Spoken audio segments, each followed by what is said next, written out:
shit. His name is Vonique. Oh. All right, is we up? Yep. Hello, everybody. It is the Freelancer here once again with Jake for the Dark Council podcast, where we will be wrapping up our saga of Dathomir. In the last ones, we have covered the planet itself. We have covered the lore of the witches of Dathomir. We did our Halloween special and covered the Blackwing virus and the events surrounding it. And in our last one, we covered Dathomir's last night sister, Asajj Ventress. Now we get to talk about the best boy. Today we shall be finishing up our saga of Dathomir, our Legacy of Dathomir saga, with our final part, Dathomir's forsaken son, Darth Maul. So, I think we established this last time, but this is actually going to be our first character who has appeared on the big screen. That we've got. This is going to be our first actual, like, big screen character that we have done a dedicated episode over. And honestly, I am perfectly fine with Maul being our first one, but I honestly expected Grievous to actually come first. I actually thought we would have covered Grievous before Maul. If we were going to cover any, like, big villain who was featured on the major screen, on the big screens. But I guess you can't, with Maul's story as it is, we can't quite refer to him as just a villain anymore. I almost liken him to an anti-villain or anti-hero. Definitely not an anti-hero, more anti-villain. He's more anti-villain. Because we'll get to a lot of it, but there was some interesting points that come up in his origins are actually the part I think most people will be surprised hearing about. So,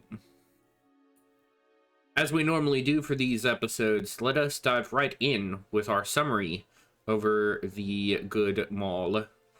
The Dathomirian Zabrak male born Night Brother, but would be trained as a Sith Lord and carrying two different stories to him. He was born in 54 BBY and would become the infamous son of Dathomir in our last topic in this little saga dedicated to Dathomir.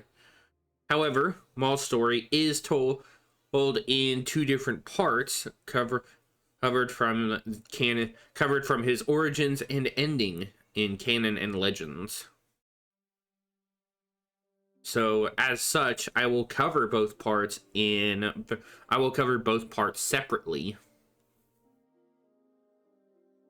I will refer to each instance of his story being a separate tale.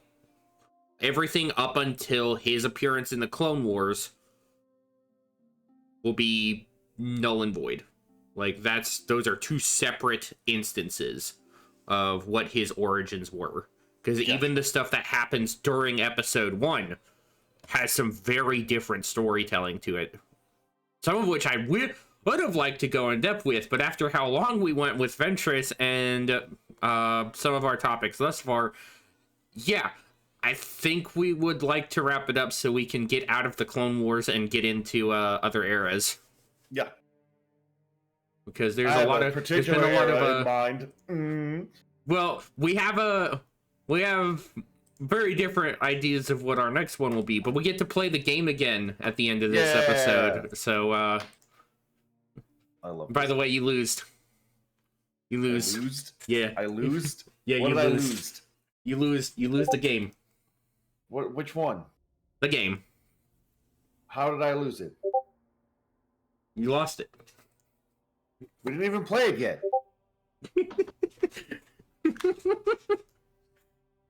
That's an old one. Fuck, damn it. Fuck you mean? Did I just hit you with the thing you didn't know about? I'm actively repressing it. Which is why I'm trying to deflect to the current game we were playing. Well, the game we will be playing is figuring out what... The game we will be playing will be the guessing game at the end to figure out what our next topic will be. But before that, let us first go into Maul's Legends origins. That way we can pick apart what canon sets up differently. So, Maul's origins in Legends... The story in Legends was different in most parts, but similar in others. Young Zabrak was born to an unnamed Zabrak male Night Brother and a Night Sister named Kaisina, who we learned about in our Night Sister episode. In our talk about the witches, we had mentioned Kaisina in some of the lore around them. Being that she is the Legends mother of Darth Maul. That's how I say the Legends mother. Being the oldest of 3 siblings, Maul, Savage, and Feral. Maul was born the oldest and was given a chance to live a possibly... He was given a better chance when the arrival of a Sith Lord by the name of Darth Sidious had appeared on Dathomir on prior business, and Kaisina would approach him on personal request to take her son and give him a life better than what the Night Brothers could give him. Reluctantly, Sidious would agree, and after Maul originally would go through a ritual which would mark him in dark Night Sister tribal tattoos, Sidious would go about rebranding him in an array of pitch black and red facial Sith markings. So the tattoos he actually has on his face were not what he was originally born with. I love the idea that he rebranded him, not as in like, here is a brand on your face, more like we need to change your image, make you appeal more to the public. We need a rebrand. I mean, weirdly enough, that's not entirely that's not entirely far off from the logic here. Because Sidious basically went, nah, none of this Night Sister nonsense. You're gonna be marked with Sith shit. You're gonna be marked in like Sith style shit. You want those tattoos? You want tattoos? I'm gonna make you look like a Sith with them. That's why he has the tattoos he does, is because he quite literally he painfully and harshly removed and replaced the tattoos he had with an array of pitch black and red facial tattoos reminiscent of Sith markings. Yep, so Sidious is like, hey, the Hannah Montana era is over. You are now Miley Cyrus. And he goes, the fuck? Here's a cool lightsaber. We're repainting your face. We're not at the part he actually has his lightsaber yet, because Darth Cyrus. Because honestly, I'd imagine that actually being a name of a Darth is the worst part. Right? Like Darth Cyrus, that sounds pretty cool. Yeah. What's your first name? Miley. Shut the fuck up. Here's the worst part. It's all Disney now. It is. You could get Darth Montana. Shut up.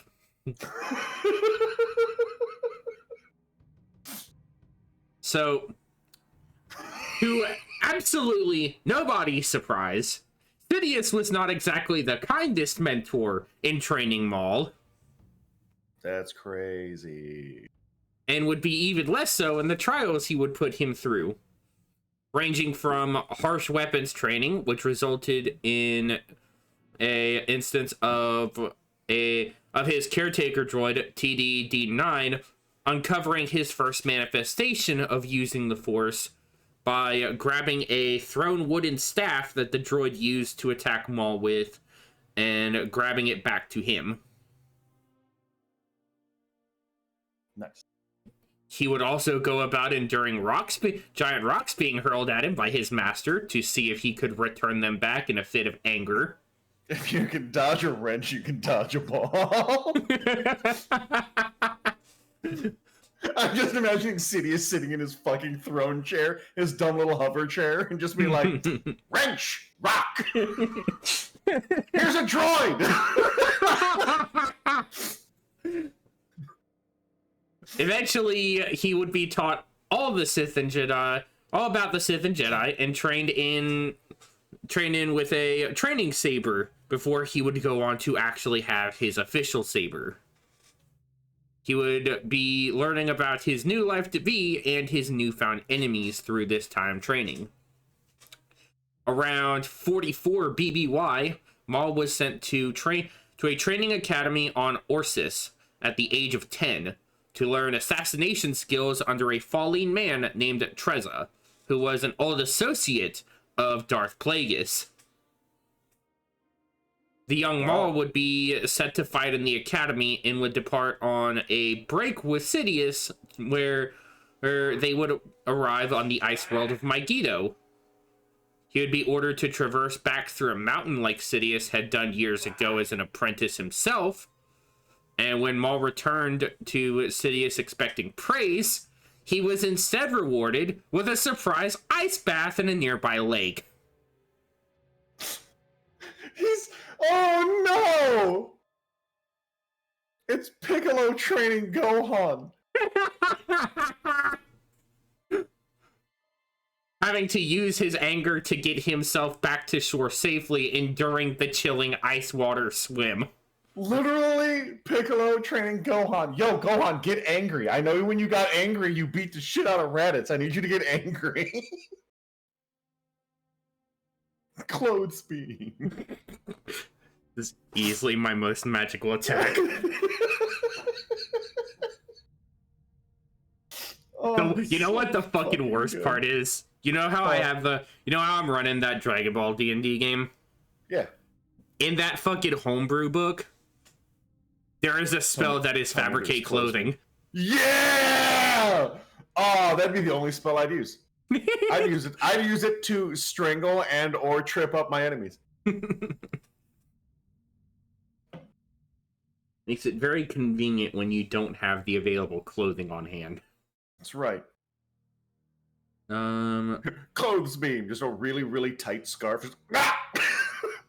Maul would do much in the academy. He trained and even spent 2 years under the tutelage of a Mandalorian who served in the Death Watch during the Mandalorian Civil War, a man by the name of Melch Krako, who, if you recall, was the same Mandalorian responsible for killing Ventress's parents. Yep. I remember Mandalorian killed Ventress's parents. What was his name again? Melch Krako. Oh, that's unfortunate. Maybe Krako. His parents should have fucking workshopped that name around a little bit. Yeah. That's fucking rough. That's on that list of that's a Glup Shido name. That's absolutely a Glup Shido name. Oh, that sucks. I have a guy at work who's not a super huge Star Wars fan, but his brother is. But they're playing the Star Wars card game. And he purposely mispronounces the names on the cards to make his brother mad. And I told him about Glup Shido, and he's like, "Oh, that's so good. All these cards are just Glup Shido now."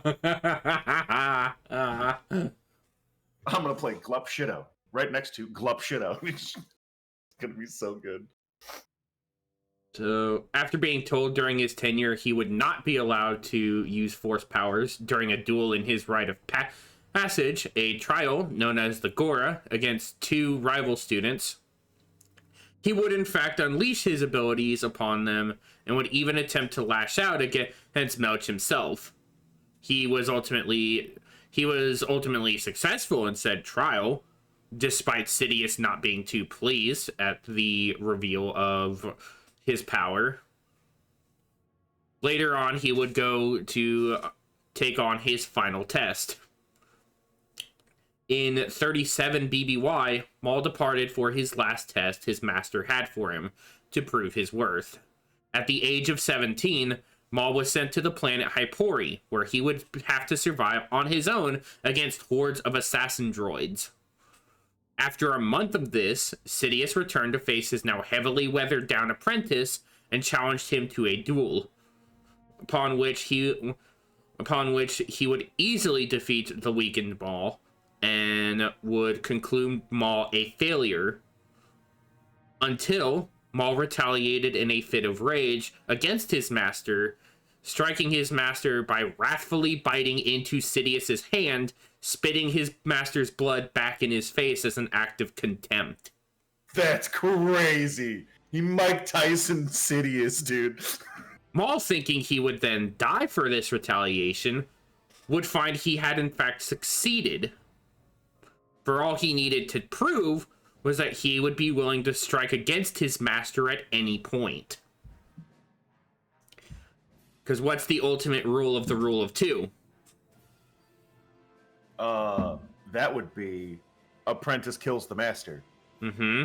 Because when the apprentice kills the master, it means they've proven they have learned everything they need to from their master. Correct. Because that is the order of... fucking stupid. It is stupid. It is absolutely fucking dumb. Who did that, Bane? Bane.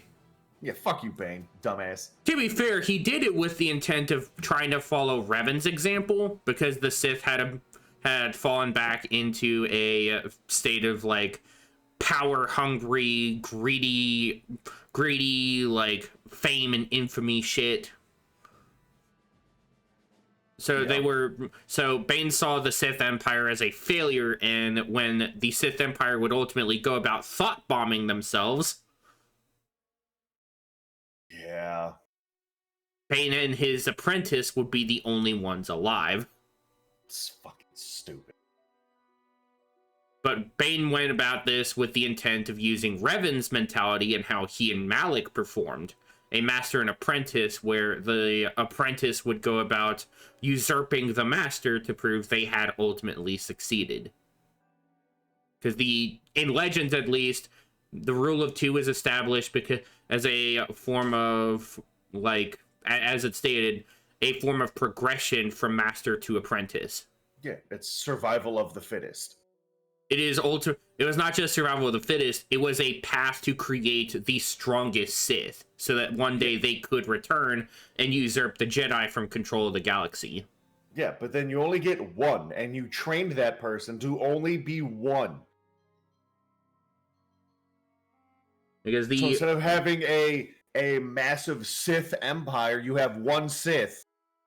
But the idea was it prevents the like power struggle, so that you have the true successor you wanted rather than a failure who would come about and prove worthless. Yeah, but the fucking power struggle is way more interesting than, yo, this is my son. Look, I'm not going to complain about the fact that this is in fact the dumbest thing ever, but at the same time it had its sense. They fucking Princess Brided the whole fucking thing. Mm. Good night, Wesley. I'll most likely kill you in the morning. Mm. Fucking ugh.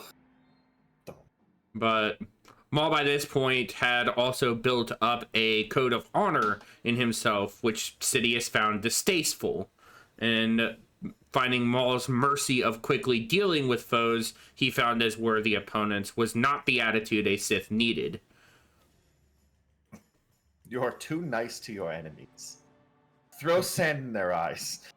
Hit them with the technique known as pocket sand.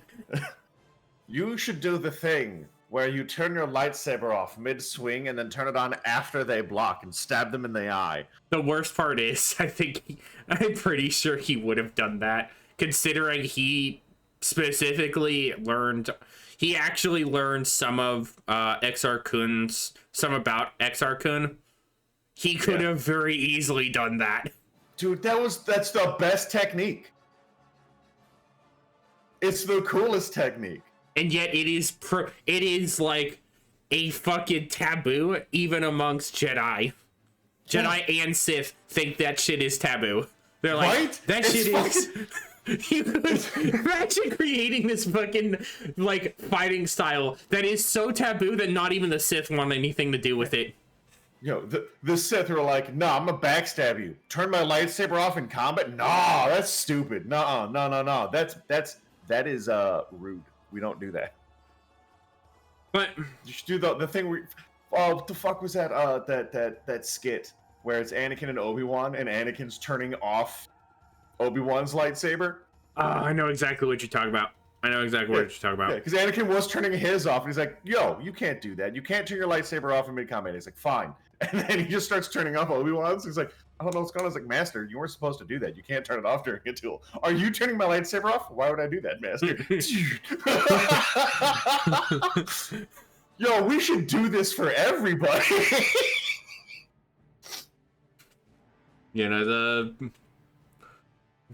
So Maul had ultimately succeeded in that last trial and would be taken back to their new hideout in the works on Coruscant, being tended to by medical droids.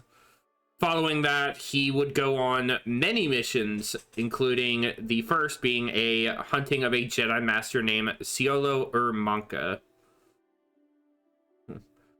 The Jedi Master of which Maul had an exceeding trouble fighting, despite the fact this Jedi had gone into a meditative retreat, essentially. He had gone off into solitude, abandoned his lightsaber, and tried to learn how to better harness the Force. I've come to a horrifying realization. What? That for sci-fi in general, the range of names, the two extremes, are Glup Shido, like just crazy Star Wars names. Yep. And then what was his name? Idaho from fucking Dune. You're like, okay, Glup Shido, that is just a fucking weird name. No one would name their kid that. You look at Idaho, you're like, that is too mundane. You can't just name. What the fuck? Yeah. It has to fall somewhere in between. Must be some medium. But yeah. During this whole hunt for Master Monka, the fight that Maul would endure after getting his ass handed to him, not even fighting against the Jedi with a full saber, but with instead a wooden staff. This is where Maul decides upon the idea of building his iconic double-bladed saber.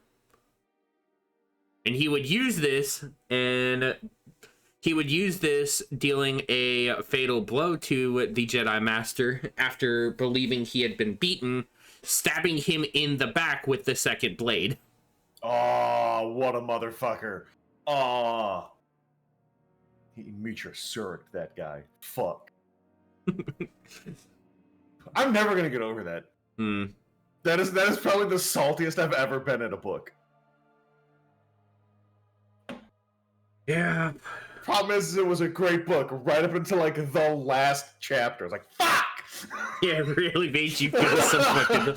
Really made you feel shitty about how that one ended. This is really cool, man. Yeah, they're fighting the Emperor. This is dope. And it's stab. Motherfucker!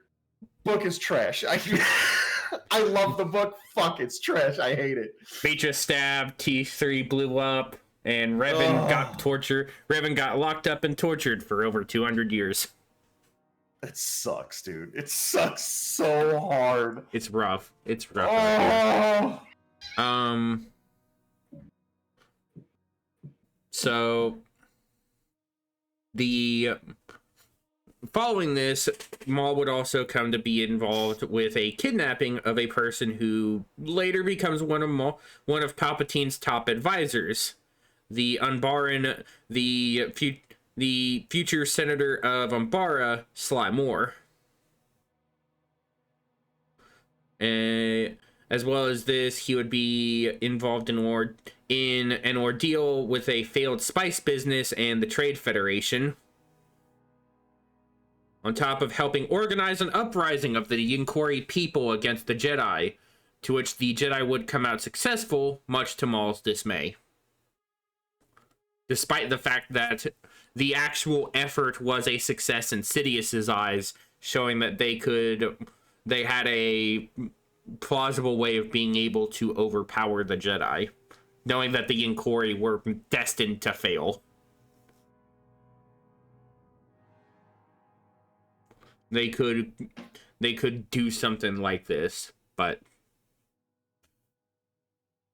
Maul didn't see that. Maul didn't see his master's success.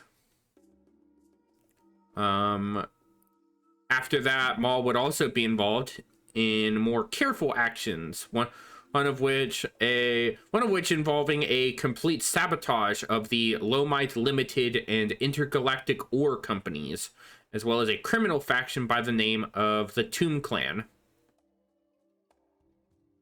Maul was able to help sabotage the efforts of these two after the Lieutenant Governor Wilhelm Tarkin of Eriadu issued a challenge to the two rival companies for a major contract. Tarkin, you said? Yes, Tarkin, who at this point was directly involved with both Plagueis and Palpatine. You think Tarkin knew that he was a Sith? Dude, he was in league with Plagueis and Palpatine. Yes. Did you think were they just like power mad people, or were they Sith? I guarantee you that Plagueis had demonstrated himself at Plagueis and Palpatine. Plagueis had probably introduced himself as such, but Palpatine had probably tried to introduce him originally as Palpatine. That's probably how he got in with Tarkin. Because you got to remember, for a while, because Palpatine started out as the senator of Naboo. He was the senator of Naboo while he was training under Plagueis. Yeah.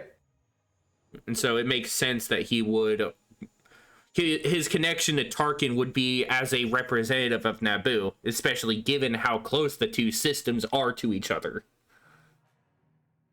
Because shockingly, Eriadu and Naboo are not that far off. Fair.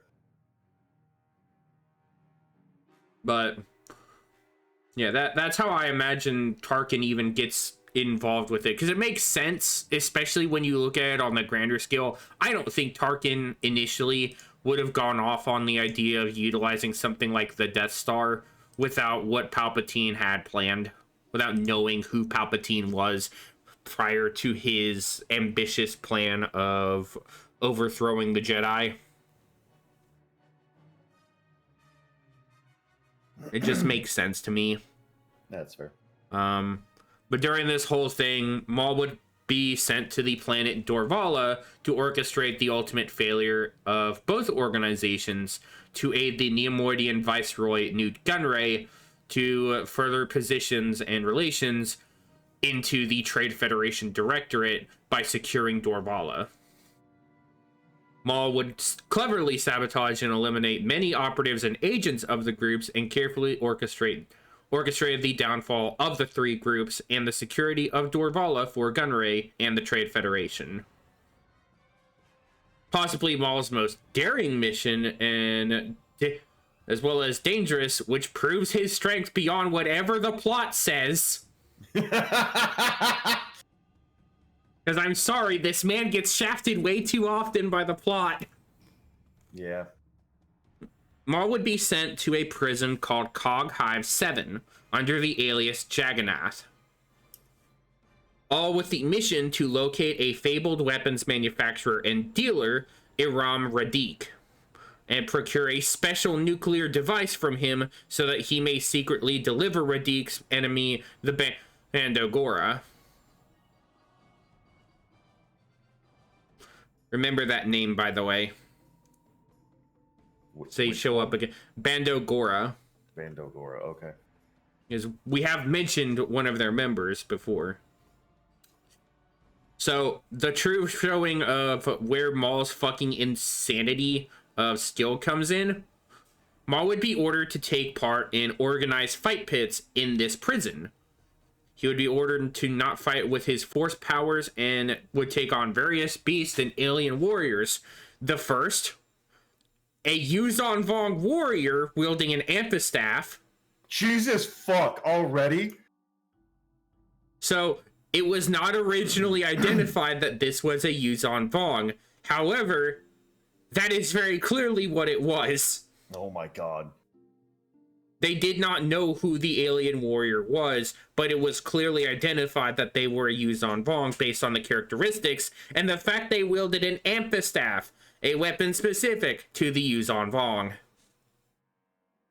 This was the first of his opponents, the next of which was a cybernetically and genetically mutated Wampa, which Maul beat by impaling its heart using his head horns. His head horns aren't that long, though.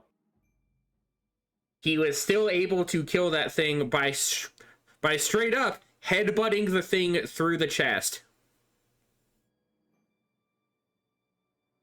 That's crazy. You'd have to dig his way to the heart. Yeah, he did. 3 times, I believe. He bashed his head against this thing's chest 3 times and killed it by impaling its heart with his head horns. That's fun. He would also go on to face a Death Spine Varactyl, an Aqualish by the name of Rook, who informed Maul of Radik's operation before he was killed, and a Weequay serving as Radik's decoy. The station would come under attack by the infamous Jabba the Hutt, because this man seems to be involved in every fuck shit. Well, yeah. He's a named movie character. He has to talk with everybody. Apparently. And during this, the timetable Maul had would be increased. He would go about eventually reaching Radik and killing his clawbirds with a prototype saber that he had been forced to improve for Radik in exchange for the device. Radik would then proceed to double cross Maul and would only be saved after taking a blaster shot to the back right shoulder, and in the form of a boy named Eogan Traux.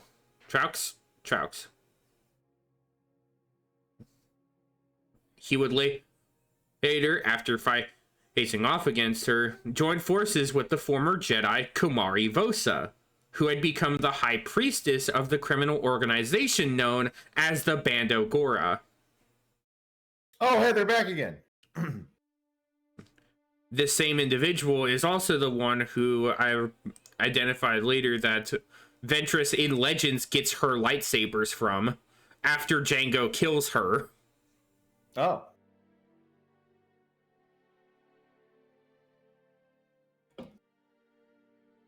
Cool. After saving her from a large Cyrox worm during their escape, the trio managed to board and escape on Jabba's vessel, the Star Jewel. Maul returned to Coruscant successful in his efforts. He would later be given the task of hunting down the Black Sun, the group of which he earlier, after his events on Dorvala, would be ordered to learn more about. Set about how the task of killing all 9 of the Black Sun Vigos, he would hunt down the various leaders and their skilled bodyguards, the last of whom was the last of these infamous bodyguards being a Night Sister named Miguela, whom identified Maul as a Night Brother, taunting him during their fight and striking him with Force Lightning. She assumed to have the upper hand after he destroyed her weapon. She seemingly taunted him that he could not withstand the might of the dark side, while rising to reply to Miguela that she, in fact, knew nothing of the dark side, killing her by cleaving her body in half. The Sith Lord successful was then ordered to return to Mustafar to train to further his training more. Maul would then be involved in various smaller tests of skill and missions by which he was ordered to clean up loose ends regarding the Trade Federation, whom Sidious had begun using as his personal puppets. Maul had taken on many threats from Bartok assassins, Hutt forces, and more, ultimately leading up to the time arriving where Sidious and Plagueis would begin the first phase of their grand scheme. The Battle of Naboo was a large ordeal where the Trade Federation, by order of Darth Sidious, had made their play to start trying to force Supreme Chancellor Valorum's hand. The Jedi Qui-Gon Jinn and Obi-Wan Kenobi were deployed to investigate the ordeal, much to the Sith Lord's surprise. Following their escape on board the Hooker Hulk vessel, Sidious ordered Maul on a secondary mission until a point where he would return and be deployed to hunt Jedi ambassadors, and he would hunt the 2 Jedi ambassadors and Queen Amidala herself. The Sith Lord sent to the planet Tatooine, where they had last been reported. Maul was forced to overcome a brief delay at the hands of some Togorian pirates, which he would swiftly deal with, taking their riches for himself and facing an injury to his leg during the encounter. He ultimately arrived on Tatooine and hid amongst the dunes and would come across a hunting pack of Tusken raiders who would proceed to ambush Maul. His probe droids having already deployed, Maul had quickly dispatched and scared off these sand people and would receive word a bearded Jedi Master was spotted in the Mos Espa Grand Arena. After arriving, he would be met with a false lead and find a Palwick smuggler, Anissa Dim, who he killed without remorse. He later got the location of the Jedi leaving Mos Espa and would drive off on his speeder, the Bloodfin, to the location of the Zelric Draw, where the Nubian vessel of Queen Amidala was waiting for Jedi Master Qui-Gon Jinn. Maul would confront Qui-Gon and actually using his injured leg to further his power, being able to overwhelm the Jedi Master, and would only fail in finishing his duel due to the young boy who was with Qui-Gon fleeing to the ship and notifying the crew, allowing him to escape. Sith Lord was agitated by his loss and would go on to face the Jedi Master after a very long mission with the Trade Federation battle droids. These events actually follow a sort of side path, I guess, which actually has him involved in the bonus mission for the droids in the Star Wars Galactic Battlegrounds storyline. Okay.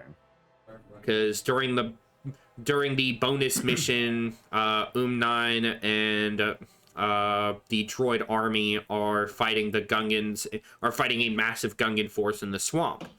Ultimately, Maul shows up and provides aid to the Gungans. He provides aid to the droids in the effort against the Gungans. Blech. Yeah, I was about to say, what do you mean he helped the Gungans? No, he shows up to help the droids against the Gungans. And during this fight, he would actually force them back, forcing this force at least to retreat. This is obviously not the one we know where Jar Jar and Tarbles are leading, but this leads Maul on a much bigger hunt to find where the main Gungan forces are hiding, where their underwater cities are. Mm-hmm. He tasks 9 with trying to basically quite literally mine the swamps and try to quite literally pull the water from the swamp, because apparently that's just something they can do. I mean, we can do that now. It requires loads of heavy machinery, but it's something we can do now. Well, apparently he had 9 perform this task and would leave to go off in search of somebody who could lead him to the Gungan's sacred place. Ultimately, this would lead him to various sources and uncovering the identity of a mysterious mutant man by the name of Hugo Damask. This would ultimately lead Maul to also discover that the former king of Naboo had actually been killed by Palpatine and Damask. in an orchestrated effort to usurp him in favor of Amidala.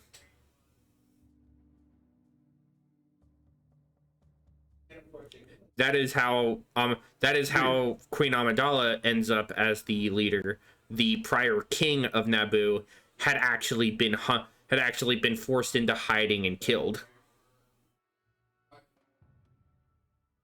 That's pretty wild. And it's wild that Darth Maul had such a no, he didn't. Never mind. My brain melted for a second. Yeah, it was.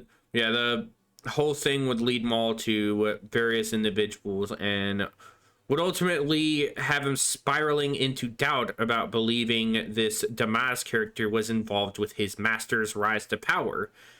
Because when the name Hugo Damas got brought up, it was also brought up alongside the name of his master's civilian identity, his public identity as Palpatine.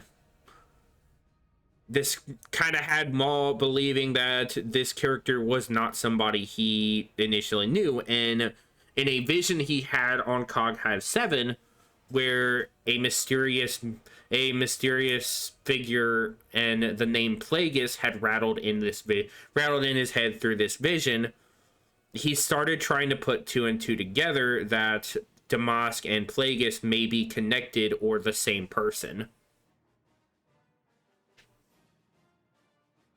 Ultimately, cool. Well, you know what's funny is that is exactly who that was. That's cool.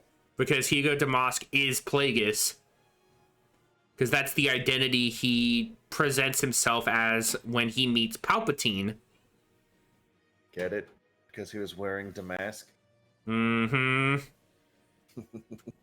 Here goes Damask.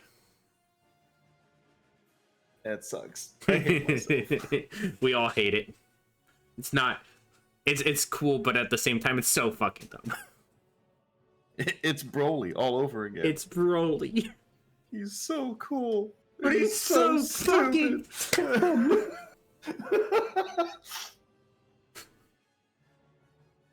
Oh. He would ultimately never learn the true connection between the two, and while ultimately helping the droid army against the Gungans, he would get a tip that the Jedi and the Queen had arrived back in Theed. Rushing back to prepare himself for a final confrontation with the Jedi, he waited in the hangar where they were making their way to try to get a hold of the starfighters. So I want you to understand real quick, Maul sat there for several minutes waiting for them to open that door. In anticipation that was their only way directly through to where they needed to enter the palace. Yep, he was always sitting there behind the door going, oh man, this is going to be so fucking cool. I'm going to look like the coolest dude ever. Oh, I can't fucking wait. They're going to be so surprised when they open the door and it's just going to be me standing there. Oh, I can't wait to see the looks on their faces. I'm going to show off my fucking double-bladed saber. I'm going to turn one of them on at a time, one side at a time, just to show how cool it is. Just to show how fucking cool and it is. That way I can be like, yo, I made this. You couldn't hope to fucking make something like this. Dude, you wouldn't even know how to start, dude. I'm so much cooler and stronger than you. I can't wait to kill the older one. Which he does. He does fulfill his goal of killing Qui-Gon. However, Schmurda. He does, when trying to taunt and scare Obi-Wan into falling down into the deep pit where he had precariously knocked him in, following Qui-Gon's defeat and the subsequent duel with the young Jedi Padawan. Maul would ultimately meet his end, being cut in half at the hands of Obi-Wan, something that his own master would fault him over. His apprentice felled by his own hubris and pride. Get shit on apprentice. You got fucking bodied because you're too cool. So, not because he's too cool, because he knew he was too cool. So that ends Maul's origins in Legends. So let's take a brief dump into his canon origins to elaborate on some of the difference. So Maul's canon origins lie a bit differently in who his mother was. In canon, Maul was not born to the Night Sister Caecina, but instead would be born to the Night Sister clan mother Talzin. Instead of Caecina, Talzin would be his biological parent, and Maul would still be the he would still be the older brother of Savage and Feral. Would still be related to them and be their older brother, but Maul was not taken in willing. Maul did not go at Talzin's request to join Sidious. As a fact, she wanted to keep Maul as far away from Sidious as physically possible. Because she believed that, because Talzin had much pride in her son, and Maul would ultimately reveal his true potential in the dark side when he would break out from his room using the Force to bust open the locked door and arrive at the big event known as the Selection, a big challenge arena where Night Brothers are chosen essentially as the mates of Night Sisters, or for any particular purpose the Night Sisters have of them. Sort of a proving ground type deal. Yeah. In this selection tournament, his brothers, Savage and Feral, would be used as the examples for a possible new apprentice for the Dark Lord, as Sidious still would arrive and Talzin would try to form an alliance with the Dark Lord. Maul would break into the entire event and proceed to erupt in a massive rage, force choking his brothers and the keeper who locked him away, all in front of the stand, his mother and Sidious, the latter of whom was beyond pleased with the display. He declared Maul the victor of the entire challenge and would proceed to take Maul from the planet to be his new apprentice. This would ultimately spark a big revenge deal with Talzin, where she would claim revenge to try to get her son back. I want my family back. Now, Maul not having as many details of his training as a Sith Lord, there were many missions Maul would go on, during which during one he would actually go on to hunt 2 Jedi Knights and actually take on a pack of what is it, Rathar? The big fucking squid big fucking squid octopus things from Force Awakens. I have no clue, dude. I don't know. I have no idea what that's called. I know what you're talking about. I have no idea what it's called. I don't know what it's called. It's like Rathar or something like that.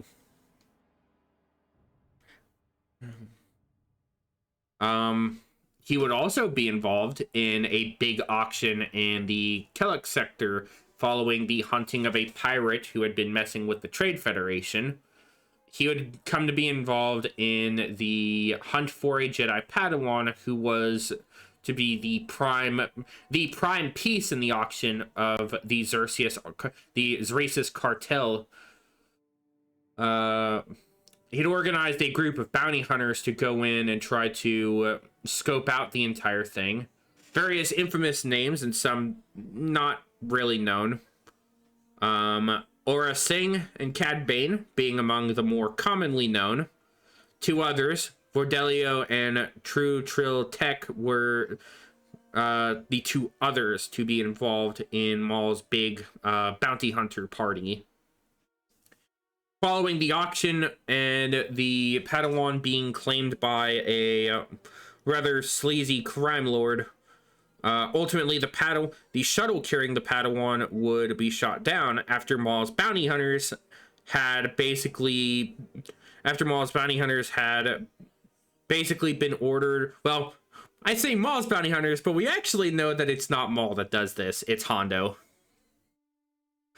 Hondo! Because Hondo in that same instance had been part of the auction as well, and had actually been the second highest bid.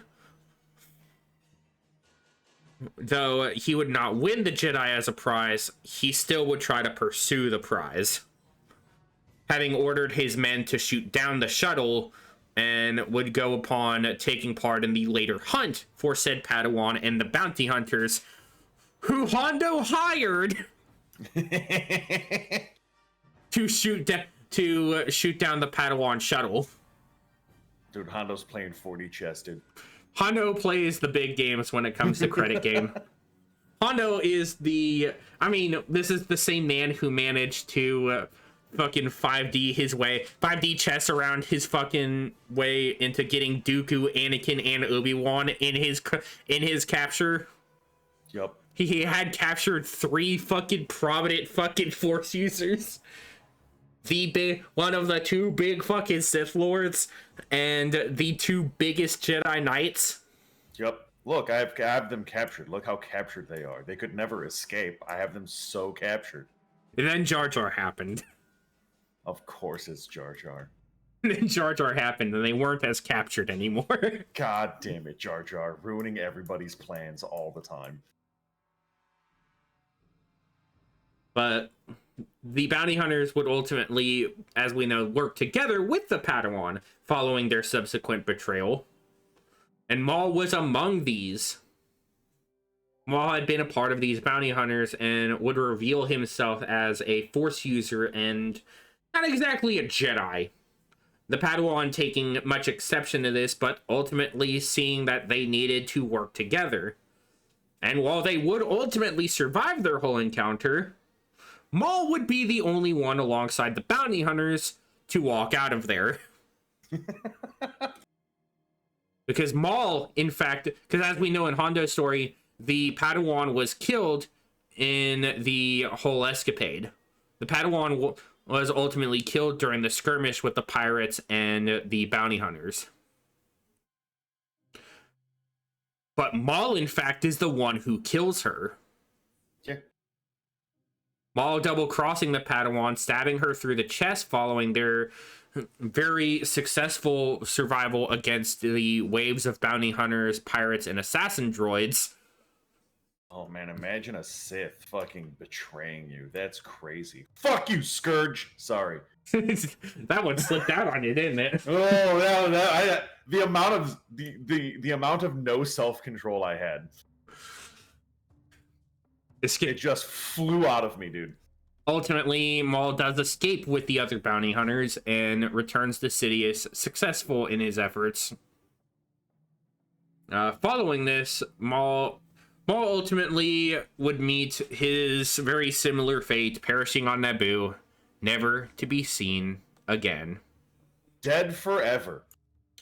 Because there was definitely a body. Sometime later in the Clone Wars, the Zabrak Knight brother Savage Opress would escape the wrath of Count Dooku and the Night Sister and former Sith assassin Asajj Ventress. What a fucking name. Retreating to Dathomir to report his failure to Mother Talzin, she assured him that he would be fine, but that he had a greater purpose to serve: to find his brother.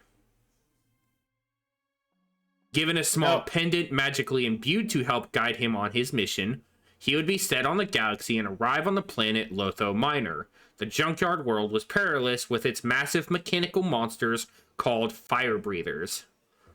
The Zabrak warrior met with an anacondan man named Morley, who said he had seen someone like him before, ultimately tricking the Zabrak and dropping him into a dark cavernous underbelly.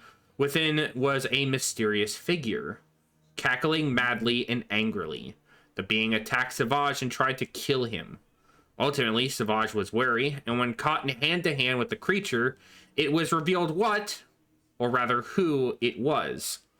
his lost brother, the fallen Sith Lord, Darth Maul, alive. Brother, may I have some oats, brother?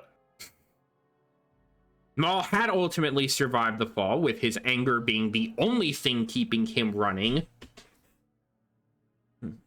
He managed to break his fall against a ventilation shaft when plummeting into the pit, falling into a water tank and being dropped into a container where he was brought to Lothal Minor, upon where he actually saved Morley from being attacked by one of these fire breathers, killing the creature with his lightsaber and ultimately being sheltered by the Anacondan. However, when revealed his identity, would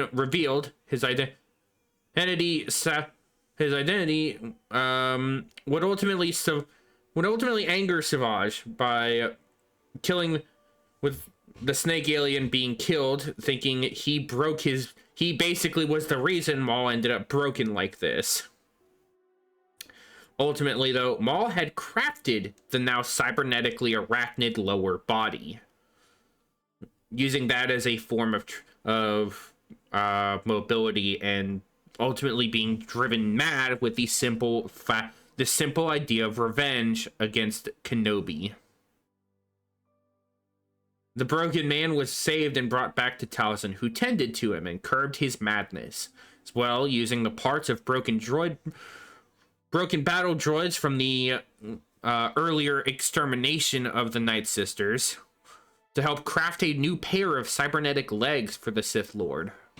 Taliesin allowed the brothers to reunite and would ultimately set about to the planet Raydonia, where the Zabrak, after learning the Clone Wars had begun, set about slaughtering a village to draw out Kenobi and seek his revenge on him for all the pain he caused him. So, are you telling me that Darth Maul had arachnid legs? Yep. And it caused him to go into cyberpsychosis? Yes. Crazy, well, dude. That and his own fucking revenge-filled madness. Well, yeah.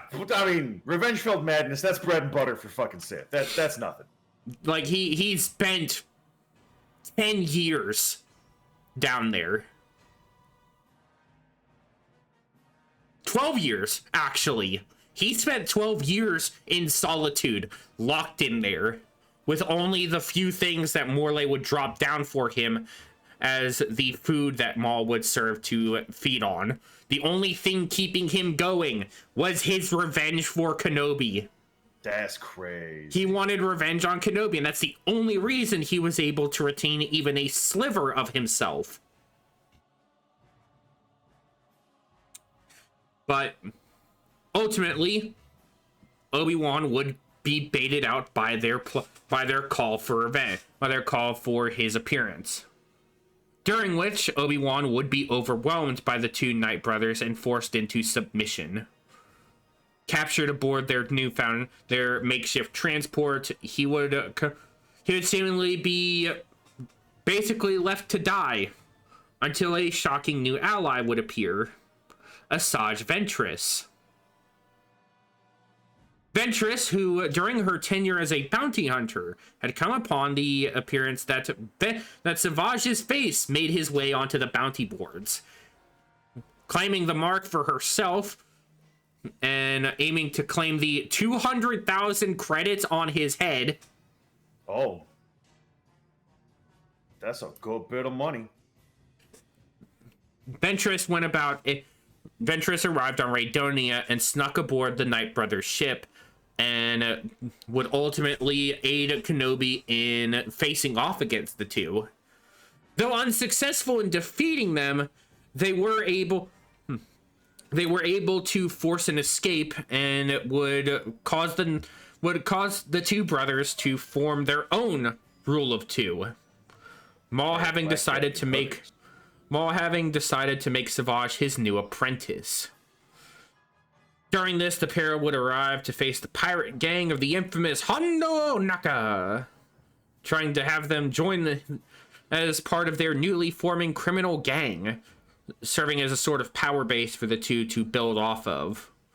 However, with the aid and sacrifice of Jedi Master Adi Gallia, Obi-Wan and the pirates were able to chase off the duo and injure Savage and chase them into... basically leave them adrift in space for several weeks. They were left to drift for several weeks before suddenly their saviors would arrive. A group of Mandalorians from the splinter group known as Death Watch, a group that wished to revive the old Mandalorian ways, would come across the drifting vessel of the Night Brothers and find that their life support and power was basically dead. But the two Dark Warriors were not. Bringing them back to their base on Zanbar, they would arrive, and with the order from the leader Pre Vizsla and his second in command, Bo-Katan Kryze, the two would bring them back and treat them, and ultimately talks would occur following their awakening, and they would form a sort of alliance with the two Zabrak. I've heard about this Bo-Katan before.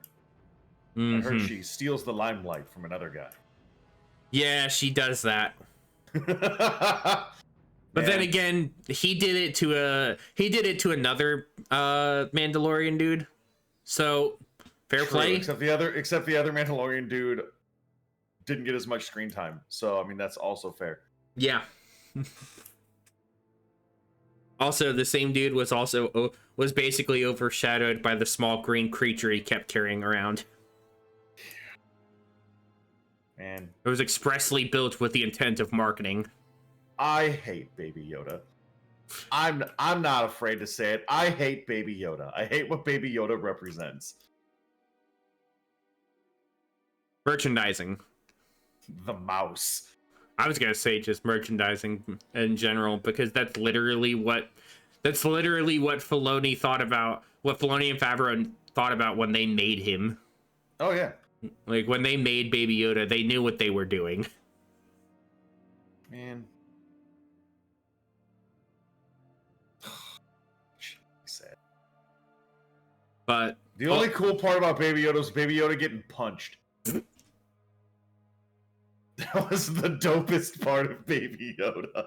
I mean, for the guy that did the punching, it was not as cool apparently. That man whatever. That man's entire those people are dumb. They don't understand great comedy. They weren't born in the age of slapstick. The baby's fine.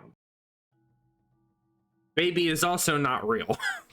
Yeah, fake baby. It's a puppet, dude. He essentially punched Wrinkly Kermit the Frog. Wrinkly Baby Kermit the Frog. Yeah. Muppet Babies was a TV show. He punched Baby Kermit square in the face. And that's after the baby bit him. Man, fuck that baby. That baby knew what it was doing. Yeah, all they were trying to do was look at him and admire. They just wanted to look at the baby. And then he bit him. I want to see the baby. I want to pet the baby. All right, baby. Fucking, it's go time. These hands rated E for everyone, especially babies.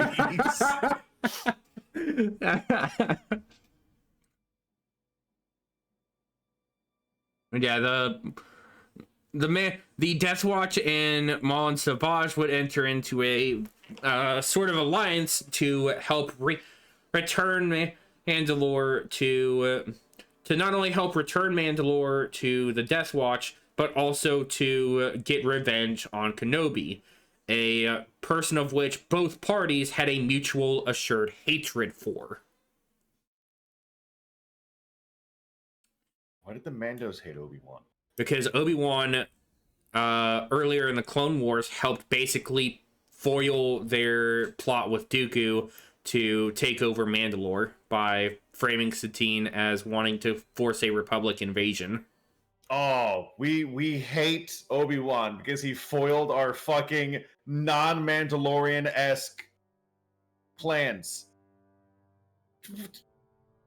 Yeah, we're Mandalorians. We're a warrior race. We're really prideful and have honor. Oh, let's backstab these dudes, though, with the help of a third party who's not a Mandalorian. They deserved it. I mean, they were ultimately a extremist group in most cases. Obi-Wan did nothing wrong. I mean, he really didn't. Honestly, the coolest thing that really came out of Death Watch was the Darksaber. Yeah. That's like the only cool thing that came out of the Death Watch. Also, the fact that Favreau got to voice the leader for them. Oh, it's Favreau? Yeah, Favreau voices Pre Vizsla. That's cool. Which is funny because he also voices a descendant of Vizsla. Weirdly enough, by the same name. Just different spelling.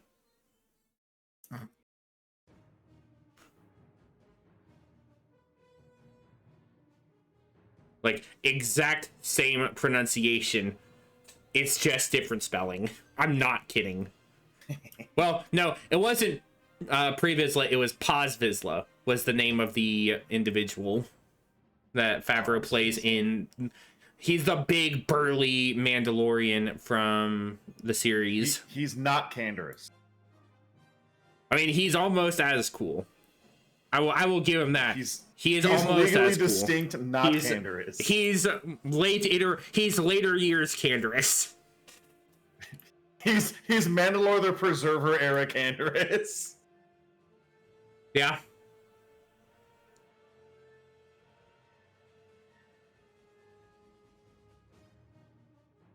So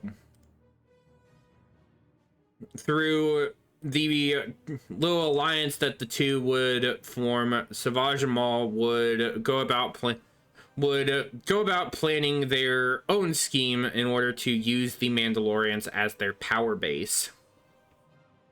Ultimately using this to form their new Shadow Collective under their control.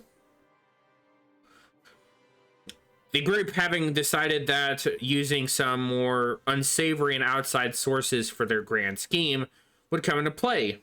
So Maul and Savage, along with the Death Watch, would set about for Mustafar to the Black Sun's fortress.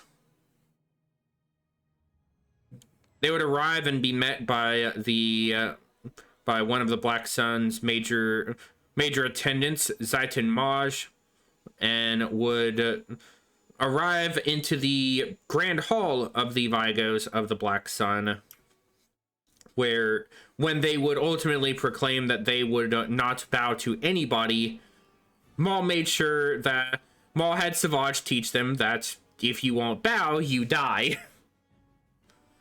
And in one of the more badass sequences of a double-bladed saber being used, Savage throws his saber across the entire table, cutting every single Vigo in half. Hell yeah. Leaving only Zaitan Maj as the leader of the Black Sun.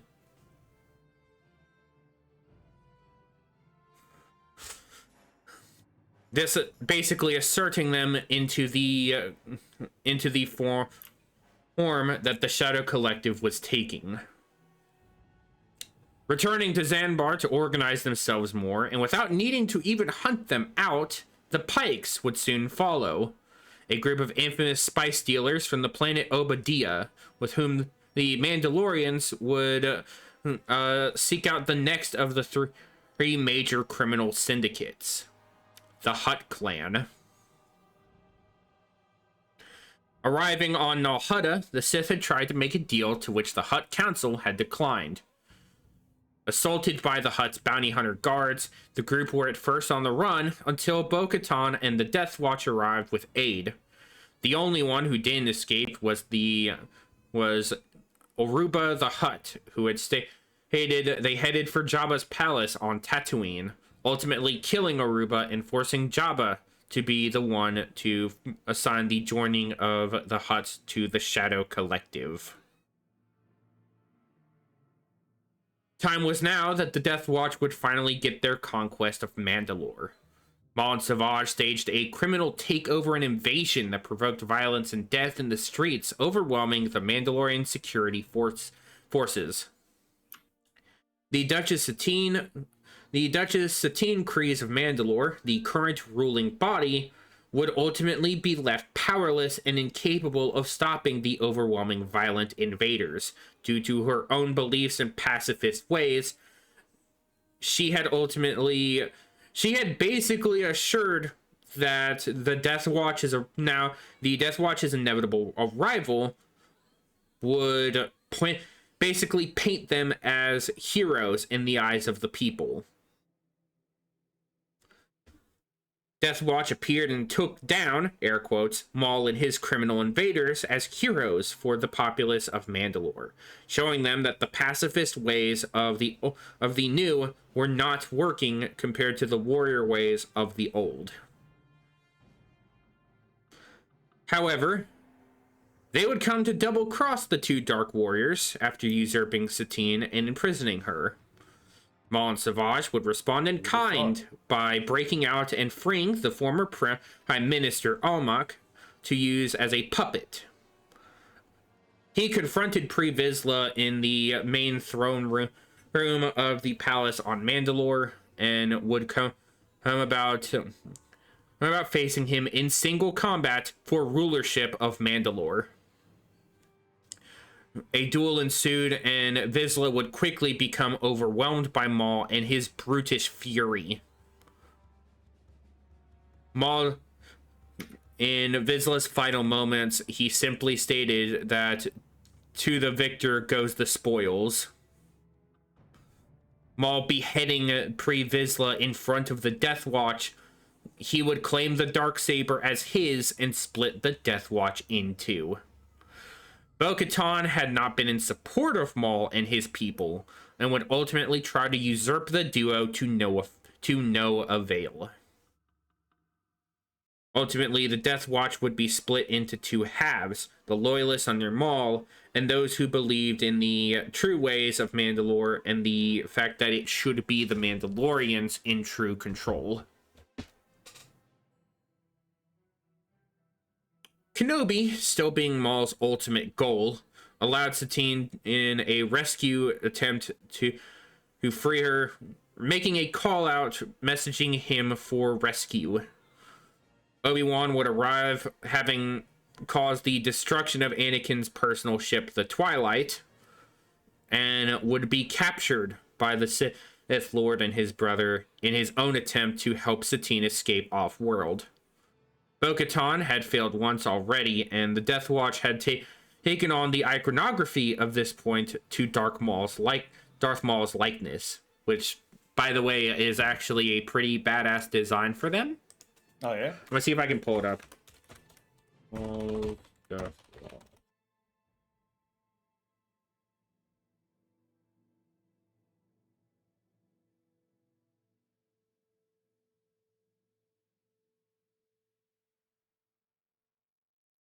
That is the iconography of Maul's Death Watch. Okay, that's pretty cool. That is pretty cool.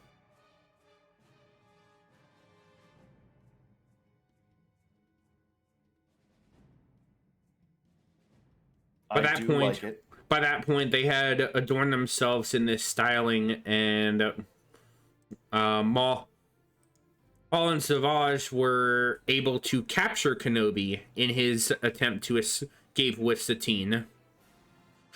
Unbeknownst to all, however, a mysterious disturbance had reached the true mastermind of the Sith, and he was mobilizing for the first time in the war to openly act against a form of opposition. Oh. Obi-Wan would be forced to watch during his capture and holding in the throne room, as Maul would attempt to make him break as he had been broken by killing Satine in front of him, a woman of whom Kenobi once had a sort of passion for. Kenobi was forced to watch as Satine died in his arms. Rip. But Obi-Wan had not submitted to Maul's breaking, ultimately being taken to the prisons to be tortured later. With Satine's death, Bo-Katan had resigned to stopping the Death Watch and Maul, somehow reclaiming Mandalore in the process for her people once more.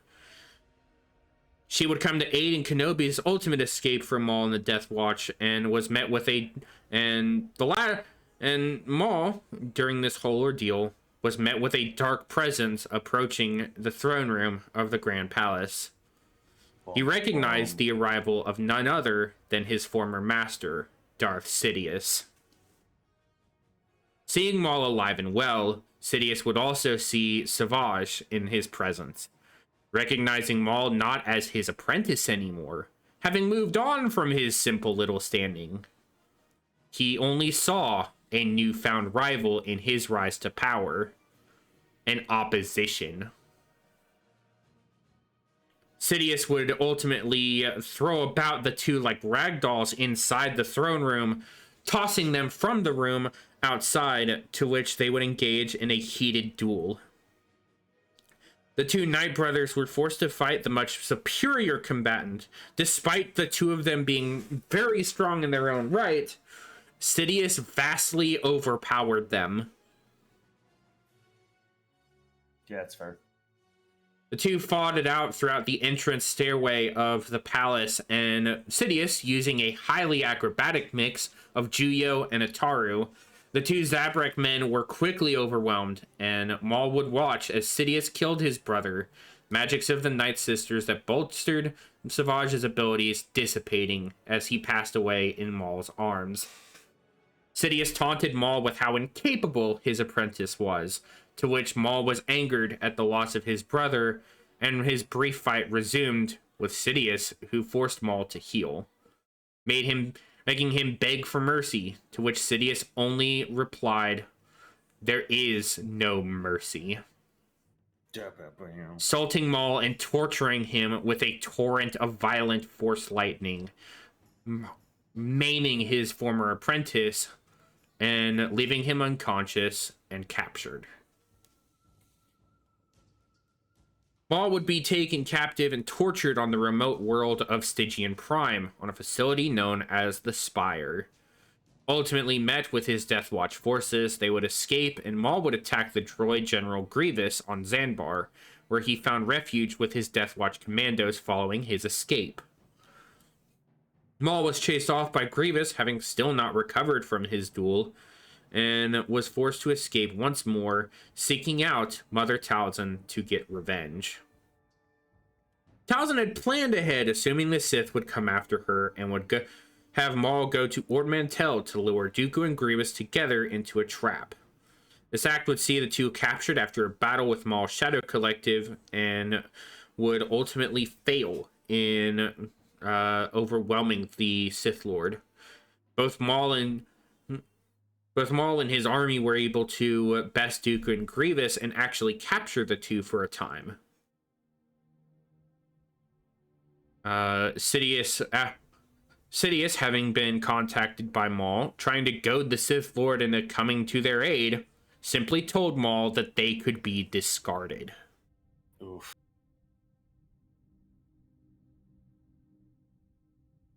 Maul had tried to, in the midst of this, convince Dooku to join him, and during the moment they fled, after a Jedi strike team led by Obi-Wan and Windu would arrive to try to scope out if Dooku had either fought or aligned with Maul's Shadow Collective.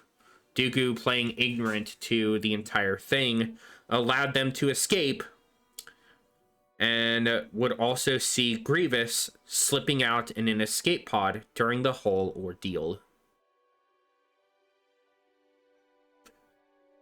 Assuring the Jedi of this, Dooku was brought to Mandalore with Maul after their capture. Revenge scheme beginning to unfold, Maul and Talzin organized to have her physical form returned after Talzin tried to possess Dooku as a sacrifice. Ultimately, the droid general would arrive, bringing Sidious in tow, and the four of them engaged in a duel, where Talzin saw an imminent failure. Talzin ordered Maul's commandos to drag him back to safety, keeping him from dying, where she ultimately gave her life, where Maul once again watched his family killed right in front of him. Jesus Christ. Christ, dude. Maul's got it rough. Well, we're not done yet. I know. So, once again, we have a split. So the Legends iteration of Maul's continued story is actually a lot shorter than canon, believe it or not. Weird.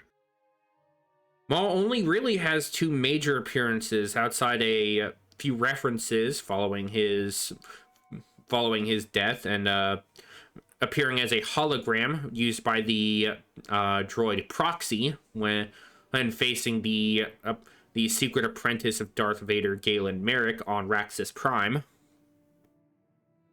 Is that canon? Yes. Well, that's Legends. That's Legends. Okay.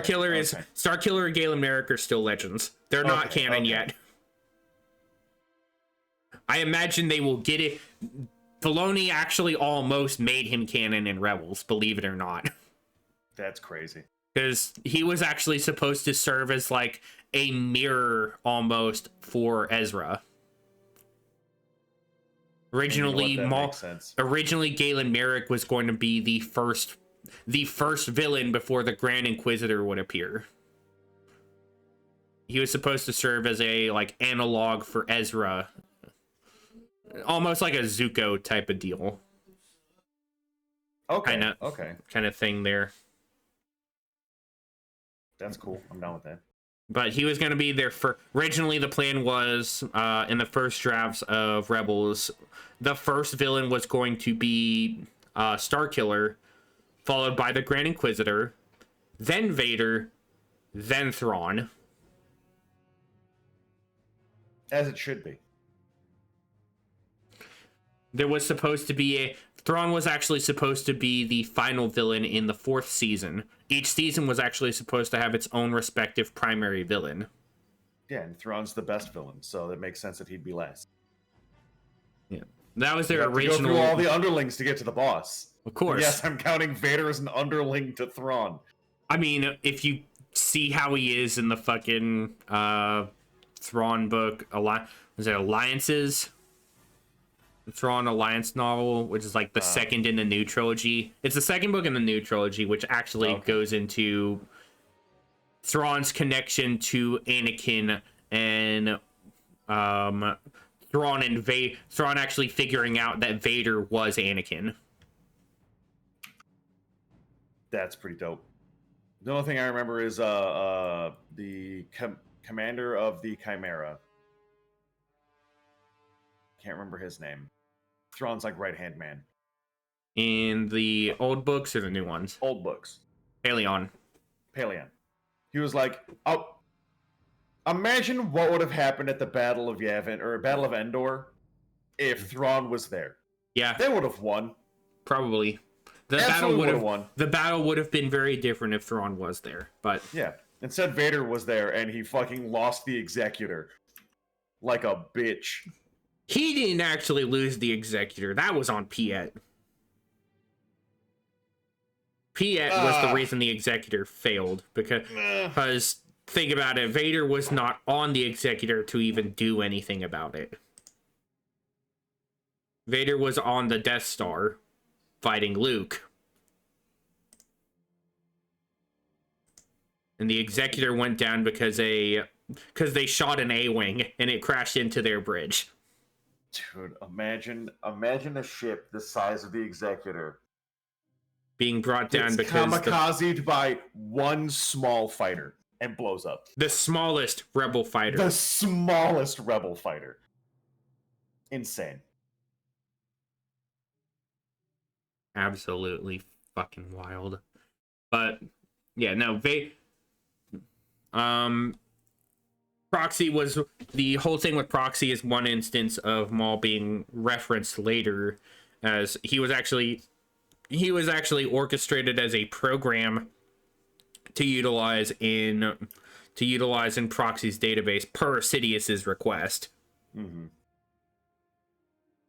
Because originally the droids were used for Vader's training and Maul was one of the programs they had embedded in. However, Maul would actually be resurrected sometime after as he had met he had somehow met his subsequent end in the Clone Wars. He would be resurrected by a group known as the Prophets of the Dark Side, and they would bring him back to challenge Vader, trying to make Sidious see that Maul was a more superior warrior, and had the two duel each other. Maul ultimately would meet his final death following this duel, where Vader had ultimately killed him, and a deranged scientist would actually take Maul's brain and upload it as an AI program that he would use to basically enslave the people of Iridonia, where Luke Skywalker, following the Battle of Endor, would come to deal with it.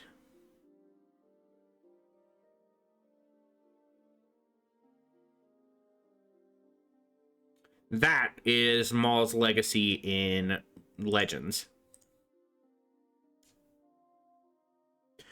But his canon story, following Talzin's death, is different. Okay. Maul's story does not come to an end after this scene. He instead returns to Mandalore, ruling the planet, and would come to be the reason the Republic would invade and occupy the planet. The rule of Maul's Death Watch was dealt with when he tried to bait Kenobi and Anakin Skywalker to the planet, but instead was met by Skywalker's now former Padawan, Ahsoka Tano. Former Jedi led a company of the Clone 501st Legion, who with Clone Commander Rex would lead the siege of Mandalore. I have to emphasize Commander here because this is where he actually gets a promotion to Commander from Captain. Hell yeah. The Sith Lord would try to explain to Ahsoka that his master, Darth Sidious, was in fact the one orchestrating this whole scene, but was instead captured and interred with following their duel and his attempt to escape, which, by the way, the scene that plays there is fucking chilling. The fucking, like, absolute panic when Maul gets surrounded by the clones. That's the only thing that Sam Witwer could pull off. That's fair. Like, this man freaks the fuck out because he knows what's about to happen. Yeah, he's about to get his ass beat. No. So Maul would be So, following his capture, Maul would come to be interred in an ancient Mandalorian containment device from the time they fought Jedi in the Mandalorian Wars. Oh. Maul, watching and sensing the scene around him, being transported aboard a Jedi cruiser, would felt the sudden shift in the Force, as lives were being swiftly snuffed out en masse. Order 66 had occurred, his master's grand plan, a success. And he and Ahsoka were forced to make a temporary alliance to disable the Jedi cruiser that was now filled with these brainwashed clones. The clone trooper Rex, able to be saved from this whole ordeal, I hate the brain chip, dude. would ultimately see Maul leading his own warpath, absolutely fucking tearing his way through the fucking Venator. Like, yeah, he Darth Vadered his way through the ship in. Dude, he doesn't even just do that. This man quite literally doesn't even use a lightsaber to kill fucking squadrons full of clones.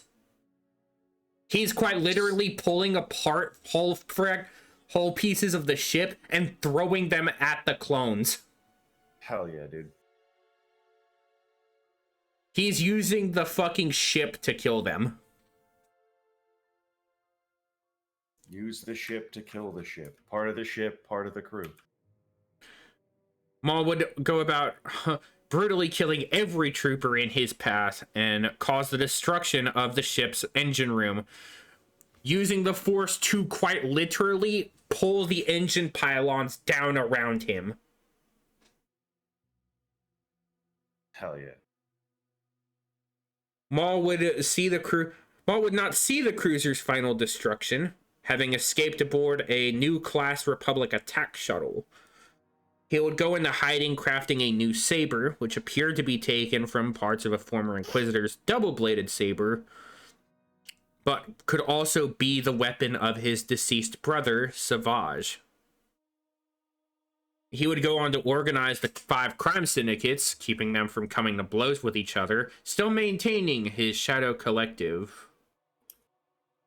However, sometime around 10 BBY, following the failure of one Dryden Voss, his figurehead in a group he made called the Crimson Dawn, Maul would call Dryden's lieutenant Kira to Dathomir after Voss was double-crossed by the smuggler Tobias Beckett and the young smugglers Han Solo and Chewbacca. He would proceed to prepare Kira to lead Crimson Dawn and possibly continue his mission of taking on the current Emperor, Sheev Palpatine, who was in fact his former master. He would then go off to on a hunt for further power in the form of ancient Sith relics, first of which he would attempt to find on the planet Damnos. During which he would come to hunt a Sith relic there, and would ultimately see visions of his brother, Savage Opress, who he engaged in a heated duel, being led astray by a more hateful and vengeful vision of his brother, who saw him not as an equal or even his brother, but as just a monster who got him killed. A failure. Maul then would see a vision of the droid General Grievous, who fought him in a similar duel, taunting him over his failures against Kenobi. Lastly, was the man who he killed, Qui-Gon Jinn, who tried to actually turn Maul off this path of revenge and darkness. Maul refused, and any trace of the power he was hunting left with it.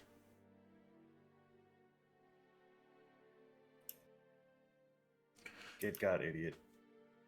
Maul would then proceed to follow a lead that he remembered on the planet Malachor, having been brought there prior to the Clone Wars by his master to be shown an ancient battlefield where Jedi and Sith fought over these ancient Sith ruins. The Jedi were ultimately killed in this battle, and in the year 3 BBY, Maul would ultimately return to these ruins to find the holocron there and awaken the ancient weapon within. He would, however, see some opposition when an Inquisitor identified as the 8th Brother would appear and try to fight the Sith Lord, and would somehow bring about a turning point for Maul during his escapade here. During Maul's illusion of the persistent Inquisitor, he would come in contact with the Jedi Padawan Ezra Bridger. The duo would mutually work together to achieve their goal, though Maul had not revealed his identity to him openly, simply stating that he be called Old Master. Ultimately, Ezra helped Maul find the Sith holocron from within the old temple. Inside it was said to hold the secrets to defeating the Sith. When returning, Maul would ultimately reveal his identity to Ezra and would find Ezra's very aggressive and passionate personality a fine fuel to possibly acquire himself a new apprentice. A spark relit within the now weathered Sith Lord. He would arrive with Ezra back to the scene of a duel where the 5th and 8th brothers, along with the 7th sister, were engaging the Jedi Knight Kanan Jarrus and the former Jedi Ahsoka Tano, the latter of whom would identify Maul immediately. During which Maul amusedly joined in the duel at the aid of the Jedi. Their help, they were able to swiftly dispatch the Inquisitors, and sending Ezra forward to awaken the secret in the temple. Maul would stay behind to confront Ahsoka and Kanan, which he would ultimately severely wound the latter by slashing his eyes and blinding the Jedi permanently. Fucking rough. Ezra became a focus of Maul's interest for a while, but would be forced to retreat when overwhelmed by Ahsoka and a revitalized Kanan. The Sith, backed into a corner, would board one of the Inquisitor's TIE Advanced V1s and make his escape, leaving for some time. Several months after these events, his mark having left a dark draw on Ezra in the months to follow. Ezra having taken knowledge from the holocron and was starting down a much darker path. He would later come to kidnap some of the members of the Phoenix Cell, Hera Syndulla, Garazeb Aurelius, and Sabine Wren, as well as their droid companion Chopper. The group were used as hostages for Ezra and Kanan to arrive at a secret station where he and Ezra would attempt to merge a Jedi and Sith holocron in an attempt to learn their most desired knowledge. For Ezra, the secret to destroying the Sith, and Maul, to learn if a specific Jedi was still alive. The ritual was interrupted, however, and the holocrons damaged. Kanan, after being nearly killed by Maul, would arrive and try to take Ezra back, keeping Maul from claiming him as his apprentice. The two parties were able to escape, but only with part of their desired knowledge. Maul would make one final call for Ezra to finally clarify their knowledge, taking him to Dathomir and trying to use an ancient Night Sister ritual to uncover their secrets. During which Maul would lose custody of the Darksaber when Sabine and Kanan arrived to aid Ezra and bring him home, the two of them ultimately being possessed by Night Sister spirits and having to break out of their control, essentially. Ezra helped to free them, and Maul retreated, acquiring the knowledge he sought. Ezra would find out a name, Obi-Wan Kenobi, and a planet with twin suns. Blah, blah, blah. The two of them ultimately seeming to find the same knowledge, or as Ezra believed after this, that Maul had been using him to find Kenobi. Which it could be said their focus on Kenobi aligned for different reasons. Ezra would be used one last time as bait to draw out Kenobi on Tatooine, where Maul had chased the Jedi Master in hiding to. Ezra came to meet the Jedi Master after being rescued by him in the Dune Sea, and Maul that same night would confront the now elderly Kenobi for one final duel. Ezra given the chance to escape, and Maul meeting his true final fate at the hands of the Jedi Master whom he hunted. His final question asking if he was in fact the Chosen One, believing Ezra to be who Kenobi referred to in his confirmation. Kenobi ultimately referred to the young Skywalker boy whom he'd been watching for several years. The young Luke Skywalker. This is where Maul's final fate is met. And though mentions of him pop up over the years following, Maul does not rise again here. He had met his final end against the man he had been seeking to kill, and ultimately could never get that true slake for revenge. But at least received the assurance that the Sith would be destroyed where he couldn't. There would be somebody to destroy the Sith where he couldn't. Maul was a true character and an unfortunate victim of plot bias. Despite his many amazing feats, he was not someone who could be forgotten. Ultimately sealing his fate at the hands of the man who caused him much grief, he worried over the threats of the battle. A true son of Dathomir, and his legacy are what we will have to remember him by. His path as a warrior, his multitude of feats, his heritage to the Night Sister, and of course, his double-bladed saber. Yeah, the coolest fucking thing I've ever seen in a theater ever. Yeah. the first demonstration of this in live scenes. The hypest shit. The Jedi feared this man. The Empire hunted this man, and he was worshipped by the Mandalorians and his kin as their champion. He, like the legacy we now close the book on, are not to be forgotten. But Maul's story, the son of Dathomir, is our finale piece of the Dathomir saga. Also, I think the coolest. I am biased, though, because I really like Darth Maul. Maul is very cool.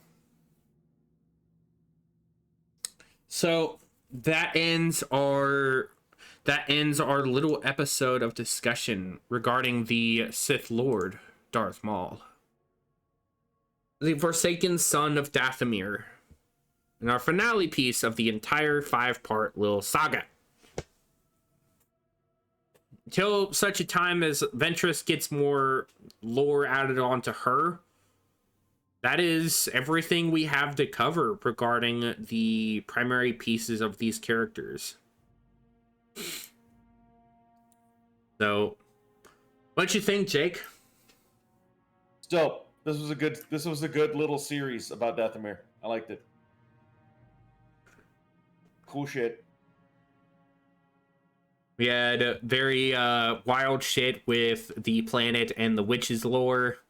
We got some fucked stuff when we started talking about the Blackwing virus.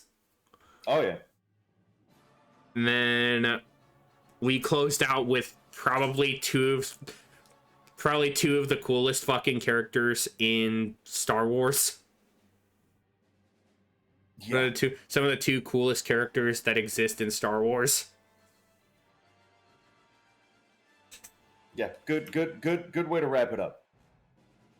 Had a good little narrative spun here. And, well, like I said, if Ventress gets any more lore updated, we will jump back to cover her. And when stuff revolving Ahsoka Season 2 and that whole thing gets resolved, we'll probably touch on the stuff revolving around what Thrawn is up to. But that'll also probably only be when we cover Thrawn. True. With our series at our little 5-parter at an end, Jake, what do you think our next little piece is going to be? Because now we are up in the air again of what we will be covering. You said that you were going to try and go away from the Clone Wars era now. Yep. So that leaves Old Republic or current era.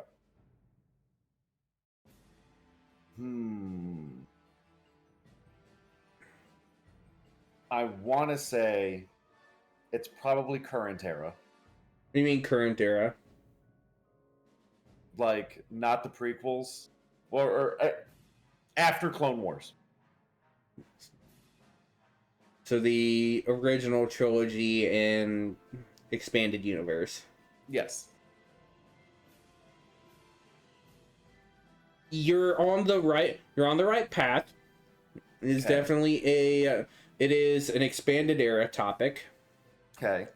One that I think will serve as an interesting on again, off again piece to kind of discuss over a bit, especially what we're planning for with our I guess we'll call it a Christmas episode. Life Day? No. Damn. No, we're gonna be doing remember we're gonna be doing on the 21st we're gonna be doing the Dark Empire versus the sequels. Oh, right. Seeing which one is actually worse. So, are we building up to that point? There will be a good chunk of it that does, from what we'll be talking about, because there will be parts that will build up to it, but will kind of be touched on and off. A lot of my idea for this topic actually came with the fact I've been reading the X-Wing novels. I've been listening to the audiobooks for those recently, and those are growing to be one of my favorite, like, outside the Thrawn books and the Old Republic's books, the X-Wing series has become one of my favorite, like, novel series. Okay. So, are we talking about a person? We will actually be talking about a whole multitude of persons. Rogue Squadron. Not quite. Damn!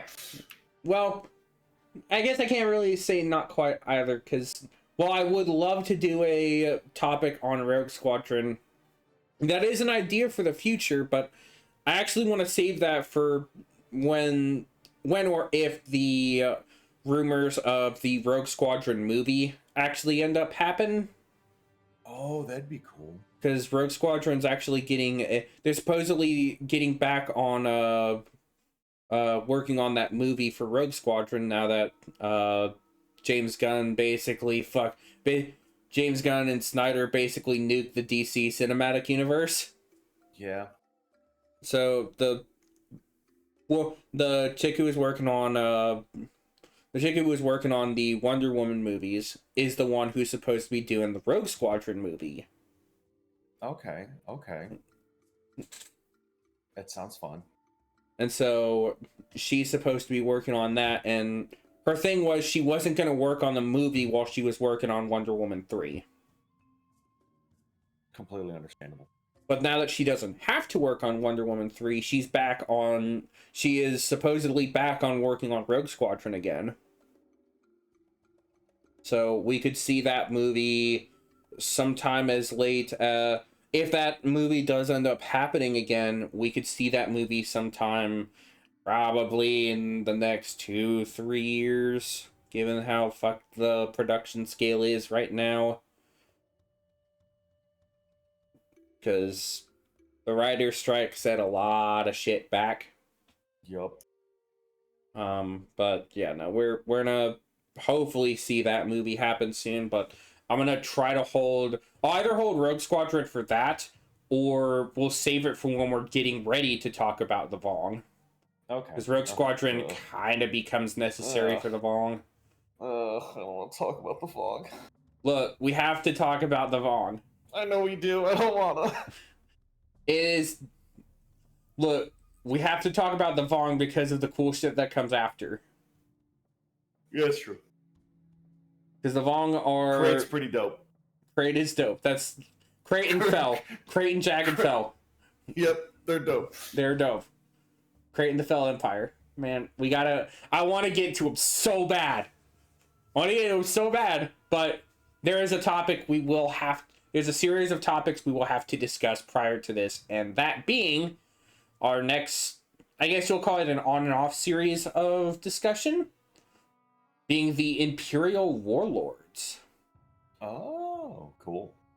So the idea is, the way I'll do it is I'll do like a broad stroke opening for how this is gonna set up, and then we'll start getting to dive into the individual warlords after Saint Pestage, because he is the shortest living warlord.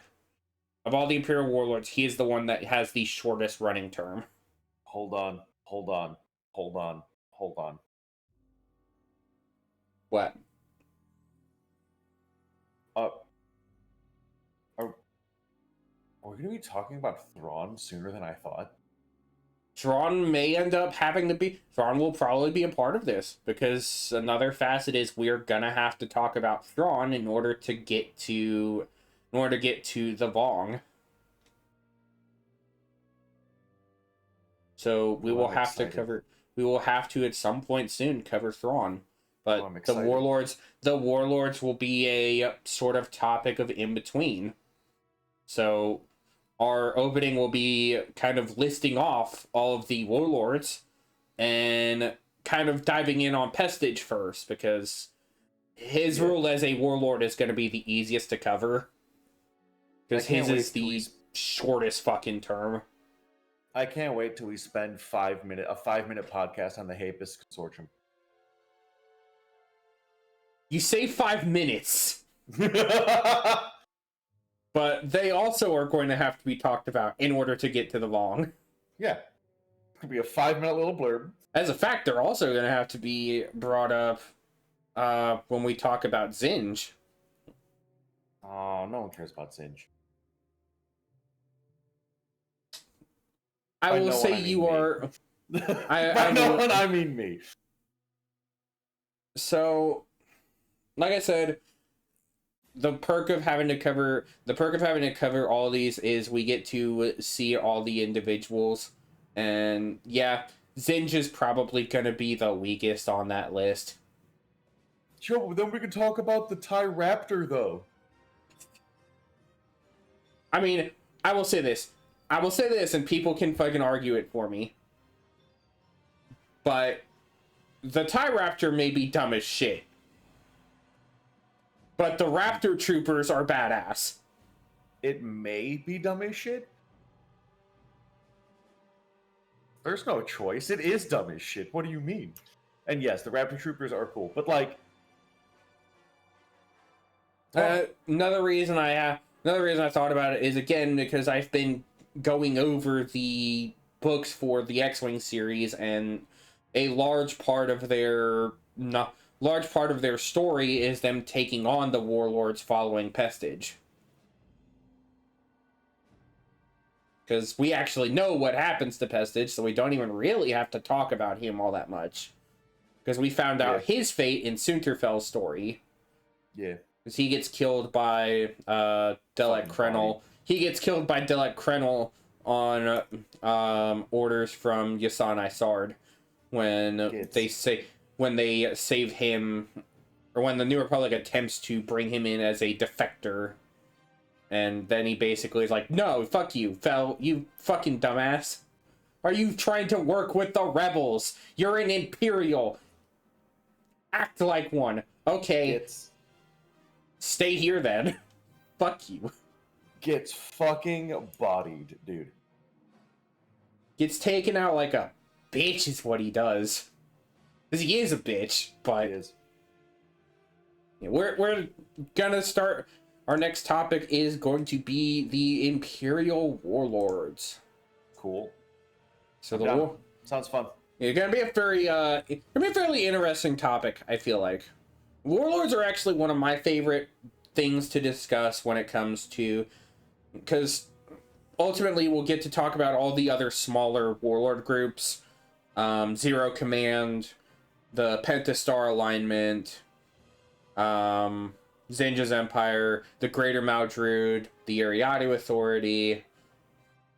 All of those are going to come together as like the big warlord groups that we'll get to discuss throughout this, and I think it also is going to serve as a nice segue into when we will inevitably talk about Dark Empire. Because Operation Shadowhand, which was Dark Empire, is effectively the whole story we would have to cover with Palpatine and Dark Empire. So it serves as a sort of like segue into discussing that. Hell yeah. Because ultimately, like I had established before, Thrawn is going to have to be a multi-parter, so he will get discussed probably as one of the last warlords of our little string of characters to talk about. Because Thrawn has a lot going on with him in both Legends and canon. And I guess that also means that that not only will I have to discuss some of the Legends warlords, I will have to discuss some of the canon ones too. Yep. You gotta go through them all.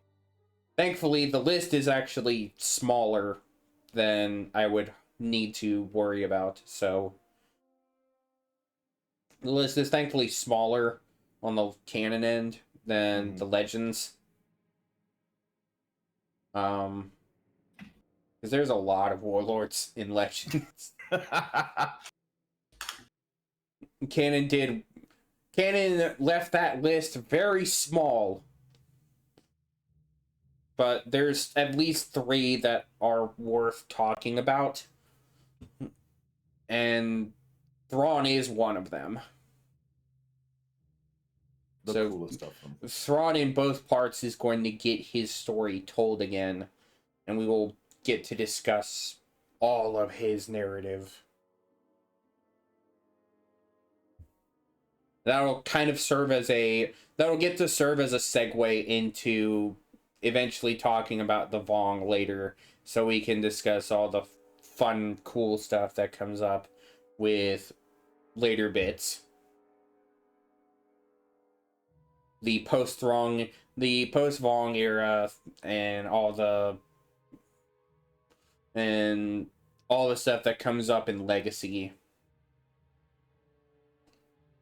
All of that will end up being the coverage for that. Because ultimately, this is going to serve as a means of getting to discuss and close out the major parts of the expanded era, and giving us a lot more time to talk about the stuff of the original trilogy, some more smaller stuff later, all that fun stuff. Because while this is going to serve as a segue, we will not immediately lead into the Vong. Because much like the Dathomir saga, this will actually be a longer string of topics to discuss. So it'll be an on and off thing. I'll kind of like every so often bring up a warlord, and what I'll probably do is when we talk about the week before we talk about Dark Empire and the sequels, we'll probably look at covering Dark Empire and the Crimson Empire to cover that topic as a sort of segue into Dark Empire. Okay. Because there's thankfully not as many warlords we will have to worry about prior to Thrawn. There is maybe 3 we will actively have to discuss, that being Zinj, Yasana Isard, and Sandor Delvardis are the 3 big ones we will have to discuss prior to Dark Empire and Thrawn. Gotcha. Because we can talk about Dark Empire before Thrawn, but we can't talk about Thrawn before Dark Empire. Can't talk about Thrawn before Dark Empire. Fair. Thrawn is going to have to be the last warlord we cover. And, well, he'll be the second to last we cover. Because there is another warlord in Legends, at least, we will probably cover before him. No. That being the last of the major Imperial warlords. So the order of warlords when it comes to the main Imperial ones, the ones who follow like the Loyalist line, it goes Saint Pestage, Yasana Isard, Thrawn, the Reborn Palpatine, Karnor Jax, Natasi Dala, and Gilad Paleon. Hold on. Paleon again? Paleon the first time. Because Paleon was... Like, It's the same Paleon. It's the same Paleon. It's not like Paleon's kid. That's the same Paleon. That is the same Paleon. Fuck yeah, dude! Paleon is the final major warlord by the time the Vong take over. By the time of the Vong invasion, Paleon is the one running the Empire from their newfound capital on Bastion. That's dope. Good for you, Paleon. So you deserved it. We'll get to talk about all of them, as well as the other minor warlords. Sandor Delvardis of the Ariadu Authority. Grand Moff Artis Kane of the Pentastar Alignment, who coincidentally enough is actually tied to the bastard Inquisitor Jarek. Okay. The Pterodok brothers, Triton and Kosh. Zinj of the Empire under his rule. Mm-hmm. And Blitzer Harsk of Zero Command. Zero Command sounds dope. What a cool name.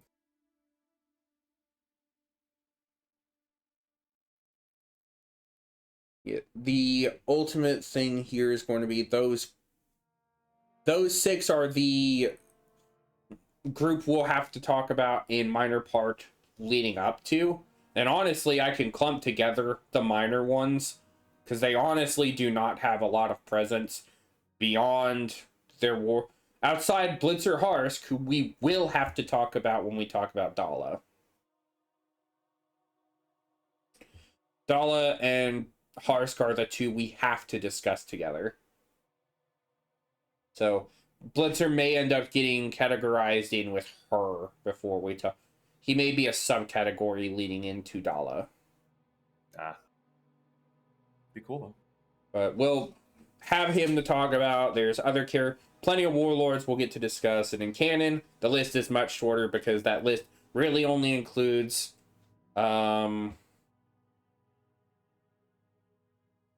Armitage Hux, I think is the man's name. Armitage Hux. And no, Armitage is the fuckhead from the First Order. It's his father is his father is the leader of that one. Yeah, his father is the warlord. Hux is the one that basically helps lead the First Order. It's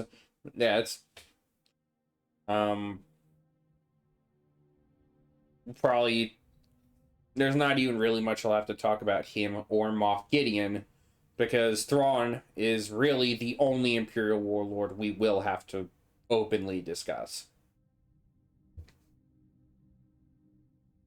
Well, Thrawn and one other. That being Grand Moff Gallius Rax.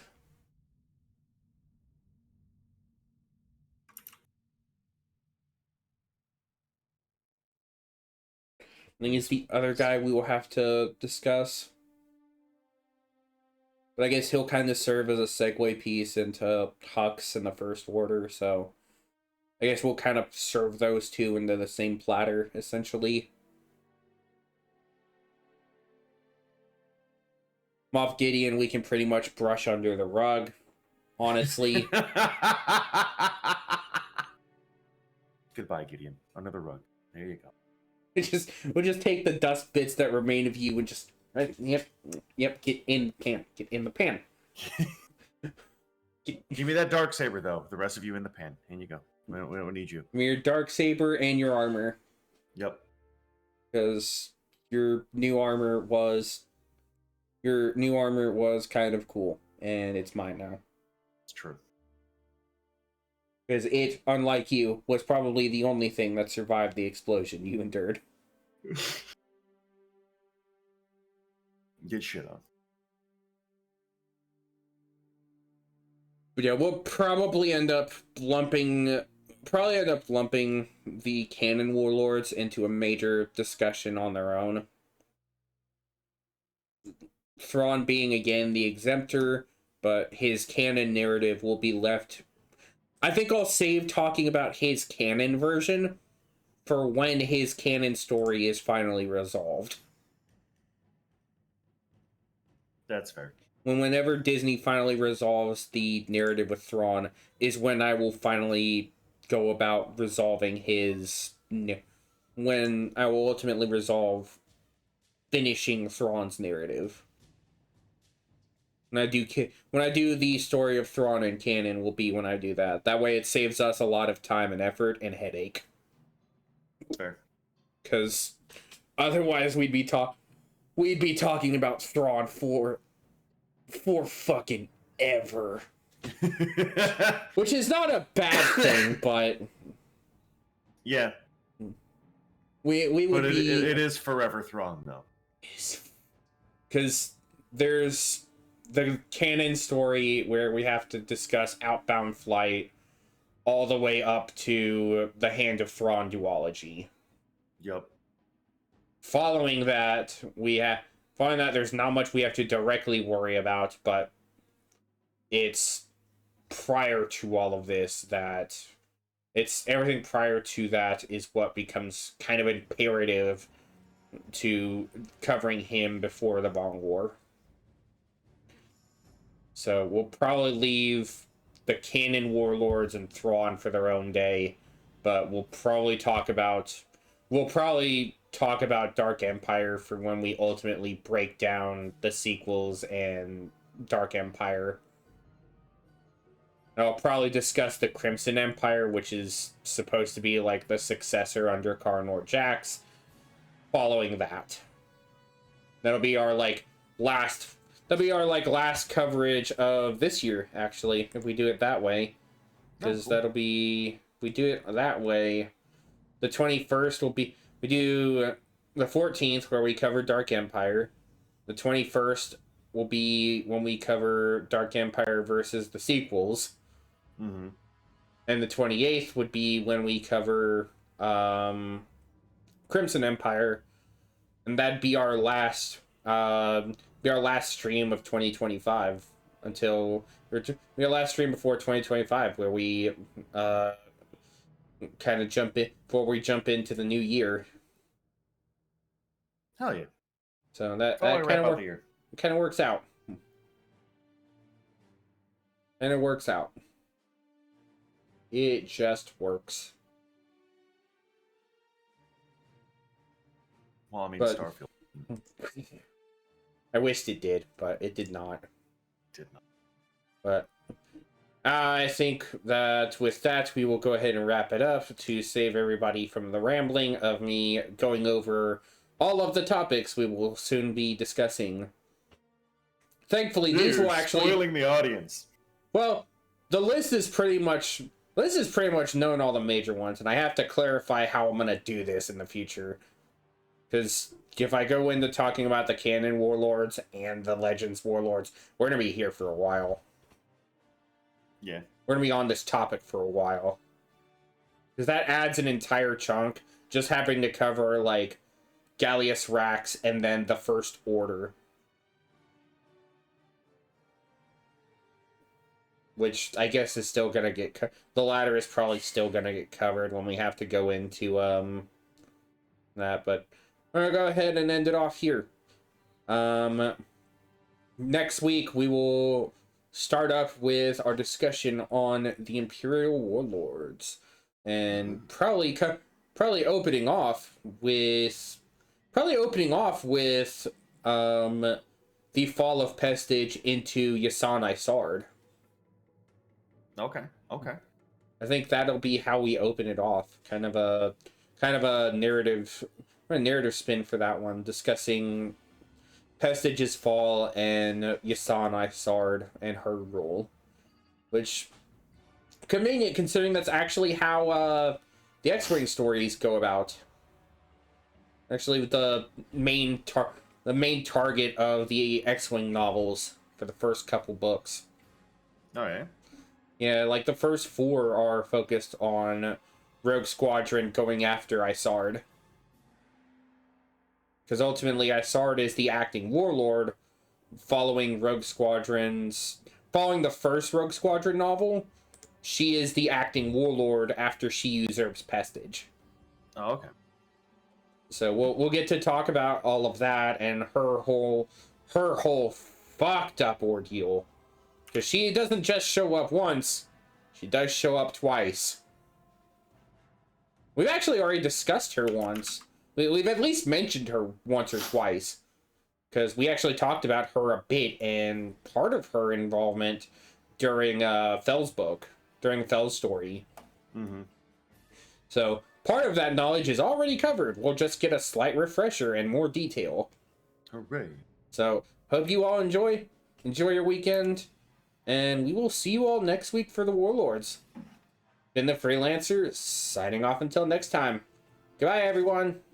Goodbye.